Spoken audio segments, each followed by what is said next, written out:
살면서 우리는 크고 작은 성취나 자랑거리를 만날 때가 많습니다.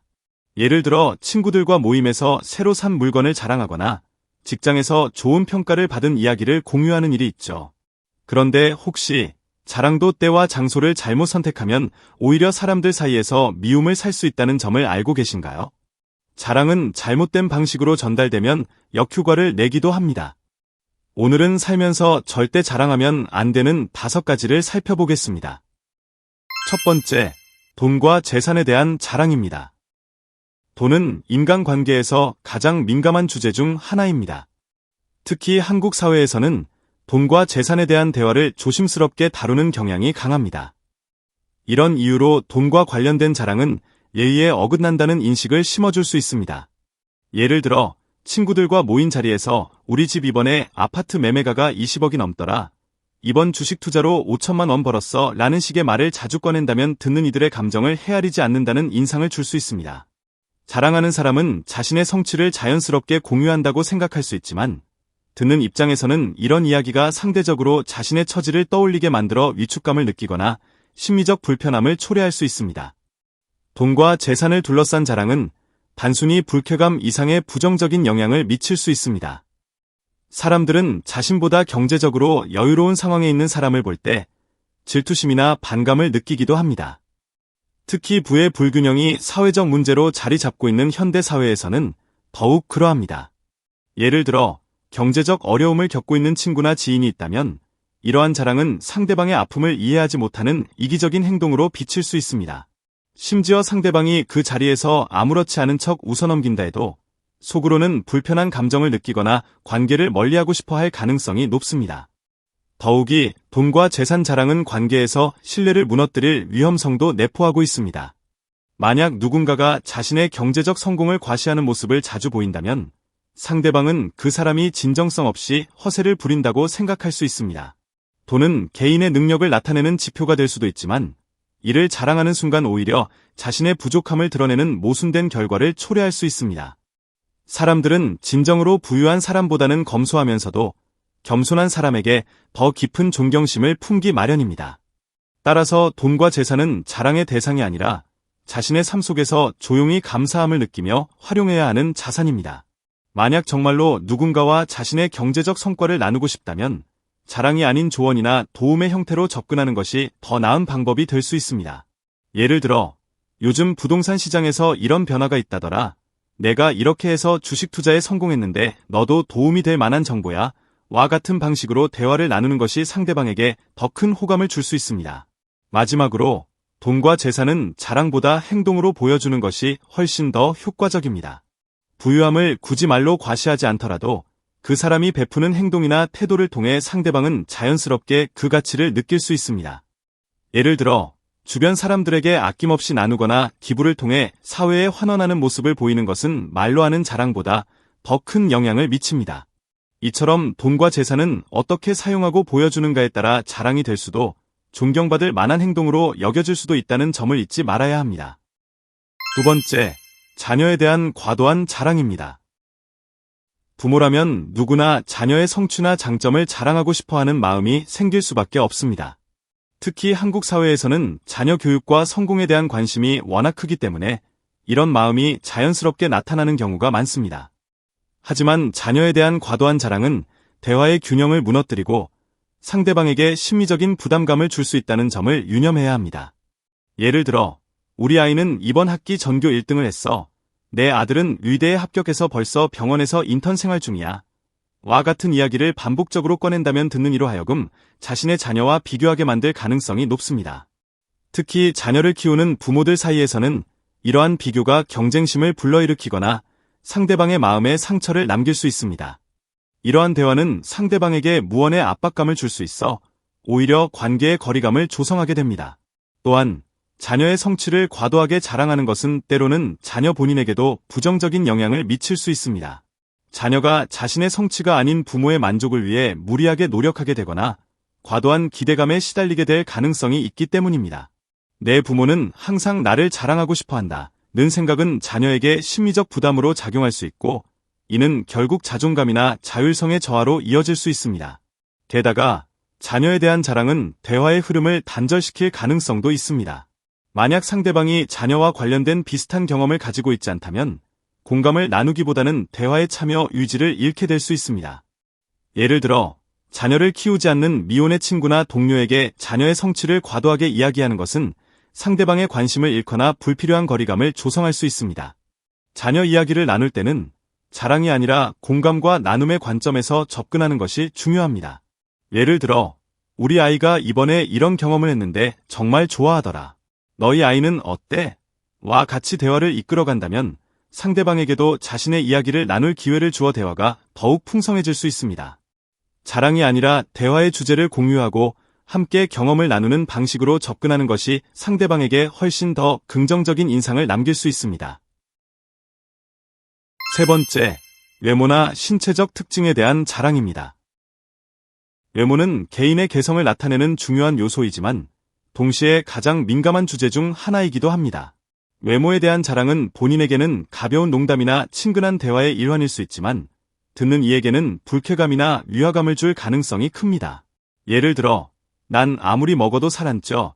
내 피부는 화장 안 해도 이렇게 좋아 같은 말은 상대방에게 부러움보다는 위축감을 안겨줄 수 있습니다. 특히 외모는 선천적인 요소와 후천적인 노력이 복합적으로 작용하기 때문에 이를 자랑 삼아 이야기하면 상대방이 자신의 외모를 부정적으로 평가하거나 비교하면서 자존감이 낮아질 위험이 있습니다. 외모 자랑은 단순히 듣는 이의 기분을 상하게 할 뿐만 아니라 자랑하는 사람 스스로도 오해를 받을 가능성이 있습니다. 예를 들어 외모를 지나치게 강조하며 자랑하는 사람은 겉모습에만 신경을 쓰는 얕은 사람으로 보일 수 있습니다. 난 타고난 얼굴이라 성형 같은 건 필요 없지. 운동 안 해도 몸매가 유지되더라. 와 같은 말은 듣는 사람으로 하여금 상대적인 열등감을 느끼게 하거나 자랑하는 사람을 허영심 가득한 사람으로 인식하게 만들 수 있습니다. 이러한 자랑은 사회적 관계에서 오히려 거리를 만드는 결과를 초래할 가능성이 높습니다. 또한 외모는 문화적, 사회적 기준에 따라 다르게 평가될 수 있는 요소이기 때문에 자랑의 내용이 특정 기준에만 맞춰져 있다면 더욱 논란을 일으킬 수 있습니다. 예를 들어 우리나라 미의 기준에서는 애 얼굴이 완벽해 와 같은 발언은 특정 기준을 강조하면서 다름을 배제하는 듯한 인상을 줄 수 있습니다. 이는 외모의 다양성을 무시하고 편협한 시각을 드러내는 결과를 초래할 수 있어 듣는 이의 입장에서 불쾌감을 유발할 수 있습니다. 외모에 대한 자랑을 줄이는 것이 왜 중요한지 다시 한번 생각해 볼 필요가 있습니다. 사람들은 외모를 통해 첫인상을 판단하는 경향이 있지만 결국 인간관계에서 중요한 것은 내면의 모습입니다. 외모를 과도하게 강조하면 정작 내면의 가치나 진정성을 보여줄 기회를 잃게 됩니다. 오히려 외모를 자연스럽게 받아들이고 자랑하지 않는 태도가 주변 사람들에게 더 큰 호감을 줄 수 있습니다. 만약 외모에 대해 이야기를 나누고 싶다면 자신의 자랑보다는 상대방의 장점을 칭찬하거나 공감하는 방식으로 대화를 이끄는 것이 좋습니다. 예를 들어, 내 스타일 정말 멋지다. 너 피부 관리 어떻게 해? 정말 좋아 보여. 같은 말은 듣는 사람에게 긍정적인 기운을 주고 대화를 부드럽게 만들 수 있습니다. 네 번째, 인맥과 인간관계에 대한 자랑입니다. 인맥은 현대 사회에서 성공의 중요한 자원으로 여겨집니다. 특히 한국처럼 네트워크가 중요한 문화를 가진 사회에서는 누구를 알고 있고 어떤 사람들과 교류하는지가 때로는 능력의 척도로 비춰지기도 합니다. 그러나 인맥을 자랑하는 행동은 듣는 사람에게 불편함과 부담감을 줄 수 있는 대표적인 사례입니다. 예를 들어, 나 저 연예인이랑 친해. 내가 아는 사람 중에 국회의원이 몇 명 있어 같은 말은 듣는 사람으로 하여금 대화를 이어가기 어려운 분위기를 조성합니다. 이런 자랑은 상대방이 느끼는 상대적 열등감이나 소외감을 유발할 가능성이 큽니다. 인맥 자랑은 듣는 이로 하여금 과도한 부담을 주는 경우가 많습니다. 대화를 나누는 자리에서 인맥을 자랑하는 사람은 자신의 사회적 지위를 과시하려는 의도로 비춰질 수 있습니다. 하지만 이를 듣는 사람은 나와는 다른 세상에 사는 사람인가? 이 사람이 나를 자신의 수준에 맞지 않는다고 생각할까? 라는 생각을 하게 되어 심리적인 거리감을 느낄 수 있습니다. 이로 인해 진정한 소통과 공감이 단절될 가능성이 큽니다.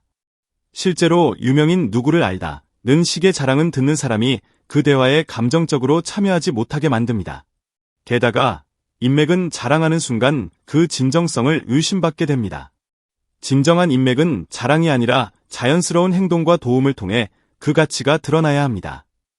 예를 들어, 진정으로 중요한 관계라면 그것을 드러내기보다는 그 인맥을 통해 서로에게 실질적인 도움을 주고받는 모습이 더 신뢰를 줍니다. 유명한 사람과 친하다고 자랑하는 것은 오히려 그 관계를 표면적이고 이기적인 것으로 보이게 만들 가능성이 큽니다. 특히 자신의 인맥을 자랑하며 특정한 사람의 이름을 거론할 경우 그 당사자와의 신뢰를 잃게 될 위험도 있습니다. 또한 인맥을 자랑하는 것은 때로는 상대방의 공감을 얻기 어려운 주제일 수도 있습니다. 예를 들어 자신의 성공이나 높은 지위에 있는 사람들과의 관계를 과시하는 것은 상대방의 처지에 따라 더욱 큰 불편함을 초래할 수 있습니다. 직장 동료나 친구들과의 자리에서 인맥을 통해 자신이 가진 특권을 드러내는 발언은 대화의 주제를 왜곡하고 그 자리에 있는 사람들을 소외시키는 결과를 초래할 수 있습니다. 5번째, 자신이 잘하는 분야에 대한 과한 자랑입니다. 누구나 자신이 잘하는 분야에 대해 자부심을 느낄 때가 있습니다. 운동, 요리, 학문 등에서 좋은 성과를 냈거나 뛰어난 재능을 보일 때 이를 이야기하고 싶어지는 것은 자연스러운 감정입니다. 그러나 이런 자부심이 지나치게 강조되거나 과시의 형태로 표현될 경우 주변 사람들에게 불편함을 줄 수 있습니다. 예를 들어, 나는 요리 대회에서 상을 여러 번 받아봤어. 내 영어 실력은 원어민 수준이라 통역이 필요 없지 같은 발언은 상대방에게 감탄을 일으키기보다는 거리감을 느끼게 할 가능성이 높습니다. 이런 말들은 듣는 사람에게 비교 심리를 자극하거나 심지어 열등감을 느끼게 할 수 있기 때문입니다. 특히 자신이 잘하는 분야에 대해 반복적으로 자랑하는 경우 그 자랑이 오히려 부정적인 인식을 초래할 수 있습니다. 듣는 이로 하여금 자신감이 아니라 허세일 수도 있겠다는 생각을 들게 하거나 자랑하는 사람의 인간성을 평가절하하게 만들 수 있습니다. 예를 들어 운동을 잘한다고 해서 나는 헬스장에서 코치보다 더 많이 알려줄 수 있어 같은 말을 하면 이는 듣는 이에게 자랑을 넘어 과장으로 비춰질 수 있습니다. 또한 요리를 잘하는 사람이 나는 손맛 하나로 모든 요리를 마스터했지 라고 말하면 상대방은 그 요리 실력에 대한 감탄보다는 이 사람은 자신의 실력을 너무 과신하는구나 라는 인상을 받을 수 있습니다. 자신의 능력을 과시하는 태도는 때로는 관계에 부정적인 영향을 미칠 수 있습니다. 특히 학문적 지식이나 전문성을 자랑하는 경우 듣는 사람이 그 내용을 이해하지 못하거나 관심이 없는 주제라면 오히려 대화의 흐름을 단절시키는 결과를 초래할 수 있습니다. 예를 들어 나는 이 분야에서 전문가라서 이런 문제점은 쉽게 해결하지 라는 식의 발언은 상대방에게 본인의 부족함을 직간접적으로 느끼게 하며 심리적 위축을 유발할 수 있습니다. 이는 대화를 이어가는 데 있어 방해 요소로 작용하며 상대방이 느끼는 부담감을 키워 관계에 악영향을 미칠 가능성이 있습니다. 이와 함께 잘하는 분야에 대한 자랑은 자칫하면 상대방의 노력이나 성과를 깎아내리는 효과를 낼 수도 있습니다. 자신은 자연스럽게 잘해낸 일을 자랑하며 이 정도는 누구나 할 수 있는 거 아니야? 와 같은 말을 하게 될 경우 상대방은 자신의 노력이 인정받지 못한다는 느낌을 받을 수 있습니다. 이는 상대방의 동기부여를 저하시키고 관계에서 불필요한 긴장을 초래할 가능성이 있습니다. 예를 들어 자신이 공부를 잘한다고 말하면서 나는 수업 한 번 듣고 시험에서 만점 맞았어 라고 자랑한다면 상대방은 자신의 학습 능력에 대해 열등감을 느끼거나 상대적으로 낮게 평가하게 될 수 있습니다. 결국 자신이 잘하는 분야에 대해 진정으로 인정받고 싶다면 자랑보다 행동으로 보여주는 것이 더 효과적입니다. 예를 들어 요리에 능숙한 사람이라면 자신이 만든 음식을 직접 대접하고 상대방의 반응을 통해 실력을 평가받는 것이 더 자연스럽고 긍정적인 방식입니다. 운동을 잘하는 사람이라면 직접 성과를 보여주거나 조언을 통해 다른 사람들에게 도움을 주는 방식이 관계를 개선하는데 더 큰 기여를 할 수 있습니다.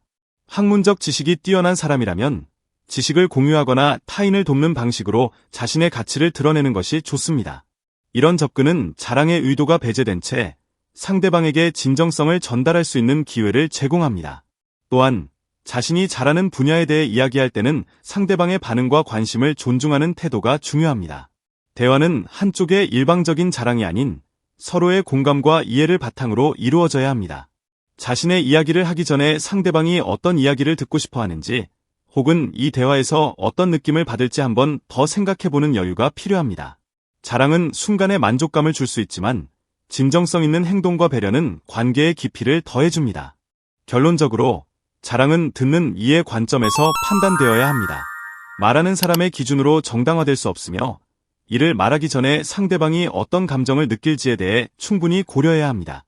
잘하는 분야에 대한 자부심은 긍정적인 원동력이 될 수 있지만 이를 과도하게 드러내는 행동은 오히려 부정적인 결과를 초래할 수 있습니다. 중요한 것은 자신의 가치를 상대방에게 자연스럽게 전달하며 행동과 배려를 통해 인정받는 것입니다. 자랑이 아닌 공감과 진정성을 바탕으로 관계를 이어나간다면 더 깊은 신뢰와 소통을 만들어낼 수 있을 것입니다.